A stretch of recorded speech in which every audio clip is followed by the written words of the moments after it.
bakunzi ba Holy Canaan TV, ndanezerewe cyane gusubira guhuronka akanya keza nk'aka ngo dusangire ijambo ryandiho. Rero imbere yuko dutangura kuganira, reka dusenge.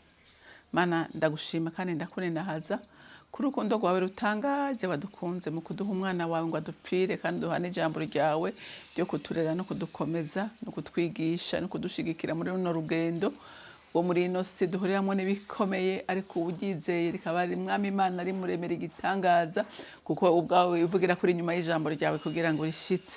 Mana shimagizwa ko atacu utatwimye, ntacu utadukoreye, waduhaye Kristo duha ijambo, duha na mpwemu yera ridusobanurira. Mana ushimagizwe kuri urwo rukundo n'ubwo buntu butangaje. Bakoze mwami Yesu, amen.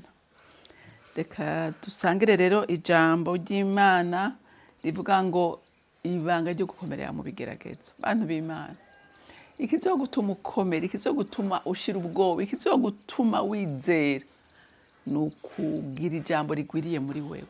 Haleluya, haleluya. Nubundi asubiye kukivuga, kandi iki kintu kigoye abana b'Imana cyane, ntibashaka kuba mu ijambo. Kandi nico kigwanisho twahawe, nico kigwanisho umwami Imana yaduhaye cyo guzimya imyambi ya Satani. Haleluya, haleluya. Ni ijambo ry'Imana.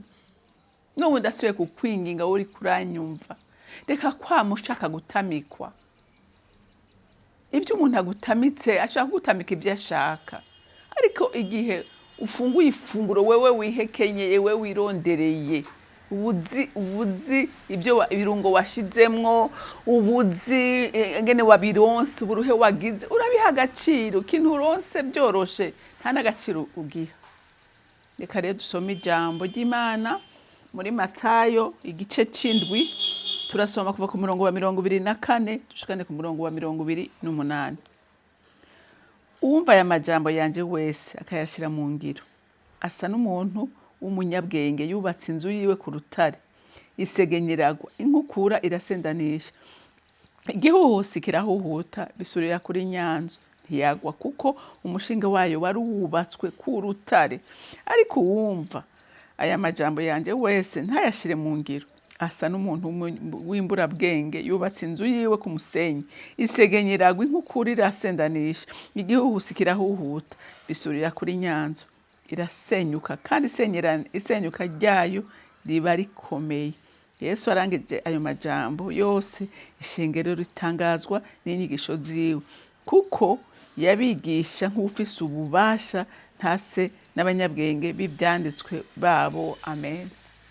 Murumvise iki jambo ry'Imana ritubwiye. Bantu b'Imana, umuntu ashaka gukomera, umuntu ashaka kutanyiganyizwa n'ibihe, umuntu ashaka kutanyiganyizwa n'ibihuhusi duhurira muri uru rugendo riko ruratujana mu ijuru, ni umuntu yubatse ku ijambo. Ni umuntu yubatse ku ijambo. Urumva ikigereranyo batanze ni ikigereranyo gikomeye, ngo umuntu yubatse ku ijambo ry'Imana akarishira mu ngiro, ngo asa n'umuntu yagiye agira umugambi wo kubaka inzu yiwe, hanyuma aragenda arondera arimba cyane, ahashira umushinga, ahashira fondasiyo, ngo arimba agashiramwo amabuye menshi kandi akayashira kure, hama akaduza inzu yiwe. Iyo oye naho hoza isegenya, naho hoza umuyaga umeze gute, ntushobora kuyinyiganyiza, ntushobora kuyinyiganyiza. Rero umenye ngo wewe umushinge wa mbere nukumenya ngo jewe ndi umwana w'Imana, ndi umwana w'Imana. Kandi umwana mu rugo arazi ko ari protege, na se na nyina arazi ko bamurinda, arazi ko bamwita, arazi ko umva bakora ibishoboka byose kugira ngo ntihagire ikintu kimwe gishobora guhungabanya umwana mu rugo. Umuvyeyi akora ibintu byose bishoboka kugira ngo ntihagire ibintu biza niyo hagize ikintu kiza umuntu aza kudurumbanya, papa cahaguruka n'inkomeza akavuga ati kwa umwana wanje ushaka iki, acahagarara. Rero nawe uyu munsi utaramenya ngo jewe ndi umwana w'Imana, papa wo mwijuru arahagaze ku bwanje, nta kintu kimwe gishobora kumuhungabanya hari. nuwakugoye ukagenda ukamubwira uti papa, iyo hagize n'abantu baje kugushwanya ntushi kubarega kwavuga uti papa naka umwana wo kwa naka vyagenze ukunuku naka vyagenze ukunuku papa cyaguruka kaja kubaza ibyo bintu nibiki niko ndumva. Rero nawe ni wamenya neza ko uri umwana w'Imana ukavuga uti jewe nta kintu na kimwe gishobora kumba ko papa mbereye maso. Ibyo kugira ubimenye nuko ba wizera ijambo, kuko uyu munsi arakubwira ati wewe uri umwana w'Imana gute. Hari n'abatemera no kwibaho. Rero ngo uyo muntu arubaka inzu yiwe ngo naho zigihusi kimeze gute ntigishobora kuyihungaba kuyisenya. Rero nawe ni waba wubakiye kwijambo ukabuze uti jewe ndi protege, Imana ivuga ko ari umwungere wanje, nta kintu na kimwe nshobora kwinona, nikikugoye ntuhirukira abantu ukacabwira Imana uti Imana iki nikimeze uku ntabara. Imana icyaye intervene. Ni ntayi nyinshi tumaze kumva z'abantu zikomeye, akavuga ati jewe ndagiye ibi kintu ntacyo nshoboye kandi nta n'umuntu umbwira, akagenda agafukama akaja abona Imana iri intervene kubera wamenye aho uhamagara kandi wamenye n'uwuriwe imbere y'uwo muntu uri kurahamagara. Kuko uyu munsi woja guhamagara, woja gusaba umuntu ukaja kudodora, utakubwira ati wewe urinde sindakuzi. Mugabo umwana dodora kuri chambre ya papa wiwe cyangwa umukozi n'umwana mu rugo, Imana yo bafata umuvyeyi bafata cyo kimwe. Umwana agenda ati papa urumva kwishure badutumye bihumbi jana byo kugira iki niki. Umukozi ugereza akakubwira ngo jewe ngo urumva ndagwaje none mpama yara naye. Ucuvuga uti ndaguhide n'uzoriri. Mugabo umwana ni obligation. Rero iyo wamenye kuri umwana, Imana urayibarira igakora kujya umuvyeyi akora uko umwana mubwiye. Haleluya. Rero ngo ariko nguwundi aravuga umuntu by'ukuri atimenye atashize ijambo ry'Imana ngo ribe umushinga w'ubuzima bwiwe, ngo asa n'umuntu ngo yubatse inzu yiwe he ngo kumusenya. Uyu yaragiye afata inzu asasa amatafari hejuru aduza impome. Uyu imvura iguye, imvura ica munsi kuko ntitinya umucanga, ica munsi yanze ikigira ikihenuka. Nibabakizwa umva, nibabakizwa barakijijwe ego, ariko ntibubatse kwijambo. Ikibazo kije acajugumira, acabona ko birangiye, ntamenye n'amastrategie y'Imana ingene ikora. Ntamenye n'amastrategie y'Imana ingene ikora. Ibintu byose akabereza kuri Satani. Abona umuserebanya agasenga agakemera ngo n'abadayimoni, abone igihuna kiriko kirivugira ko kivuga ijoro, ngaho abarozi barakindira ku rugo urumva ubwoba. Ariko umwana yaryamye azi ko papa na mama bahari, ntiyinona, aravuga ati nikiba papa arahari niwe haguruka guca kugwana si jewe. Rero n'umukristo yubakiye kwijambo, n'umukristo yimenye neza, afise urufatiro ruzima, ikimubaka aravuga ati papa wabonye,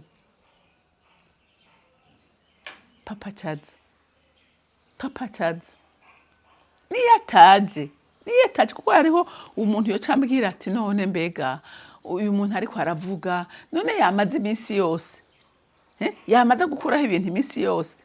Oya, si iminsi yose abikuraho. Kandi n'umuvyeyi hari abwira umwana ati umviriza, haguruka ukore nawe umenye kuduza ibuye kurindi, irukanke kora. Papa ntiyentervene mu bihe byose, akavuga ati ninaguma ndiko ndamuha ibintu ntacazovamwo. Papa kareka kubimuha kubera umwana ariko arakura, akavuga ati jya gukora, nawe gerageza igwanira ubuzima bwawe. N'Imana hari igihe bivuga, kavuga ati muri ibi bigeragezo nyene, muri ibi bihusi nyene niho ukomerera, niho umenya guhangana, niho umenya guhangana. Erega utugwanya abantu b'Imana ntaruha pe, utugwanya ntaruha. utugwanya afise umwanya wose, utugwanya tugendera hafi, urumva aramenya intege nke, uri mu ntege nke aramenya umuryango acamwe, aramenya byose. Rero Imana hari igihe ivuga ngo no, ndakureka kugira ngo ube fortifié, umva ndakurekera muri ibi kugira ngo ubikomereremwo, ube umugwanyi yuzuye. Imana ikabireka, Imana ikabireka. Ariko naho ibireka ntibiri kure yawe, ibiri hafi yawe, ushaye irakuramira buno nyene, unaniwe ikakongeramwo inkomezi. Haleluya, haleluya. Rero bantu b'Imana, ikintu ndiko ndifuriza umuntu wese ariko aranyumva, turi mu gihe dukwiye gushira agafitinyi hasi, dukwiye gushira agafitinyi hasi, tugahaguruka mu nkomezi nsha, tukiga guhangana, tukiga guhagarara, tukiga kuba mw'ijambo. Haleluya. Tukiga kuba hehe? Kuba mw'ijambo.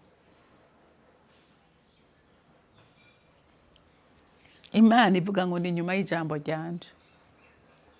Imana ivuga ngo ndi nyuma, ntiri nyuma y'amasengesho yawe. Eka wosenga, woduga imisozi, woja mu mazi, worara ku misozi, kwisonzesha iminsi 40, ariko Imana ntimube muri kumwe, ntimube muri kumwe. Kuko urufatiro rwawe rumeze gute? Urufatiro rwawe rumeze gute? Urufatiro rwawe rumeze gute? Rero icyangombwa niri, kuko ivuga ngo ndi nyuma y'ijambo ryanje, ntiri nyuma y'amasengesho yawe, iri nyuma y'ijambo ryayo kugira ngo irishitse. Rero nahawe ho guhitamwo neza, nahawe ho kubakira ku rufatiro ruzima ruzotuma ukomera, rutuma ukomera, rigatuma unezereza n'umutima w'Imana. Imana yo mwijuru yampezagirira. Nyene mu Imana nushimwe, urukundo rwawe ni neza yawe byama biturenga iminsi yose. Mana, udufitiye impuhwe, udufitiye urukundo, utugwanira intambara by'uburyo bwose. Ibyo byose Mwami ubikorera abakwizere n'abagukunda, ko warabivuze nawe mu ijambo ryawe, gukunda abagukunda kandi abakurondera ubudahumeka rebo bakubona. Reka rero inyota n'inzara igure mu bana b'Imana yo kuba mu ijambo ryawe, ko arirwo rufatiro ruzima rutuma rutanyiganyizwa no mu bihe bikomeye. Urakoze, icubahiro cyose kibi cawe, mu izina ryawe ryera Yesu Kristo umwami wanje, senze nizeye kuvyumvise. Amen, amen. Mwarahezagiwe, mugira umunsi mwiza.